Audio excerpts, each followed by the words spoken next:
eskerrak eman, gaurko egunez, Oñatiko Santi Espíritus Unibertsitate honetara bertaratu zareten guztioi.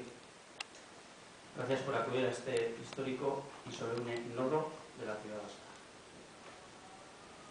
La lectura de mi tesis doctoral va a contener tres apartados. A. Introducción, contexto personal. B. Metodología, estructura. Y C. Contenido, conclusiones de la tesis doctoral.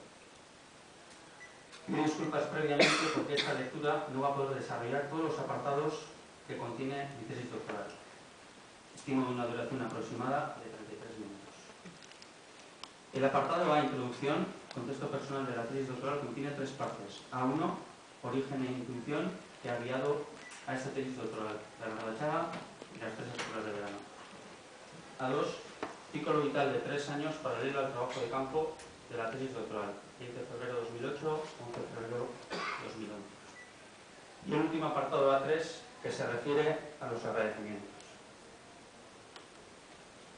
El primer origen e intuición que había a esta tesis doctoral desde un inicio fue la siguiente cita de Bernardo Achaga, que leo a continuación. Necesitamos otra extensión, salir de estos dos círculos que todavía hoy condicionan en exceso la vida de las personas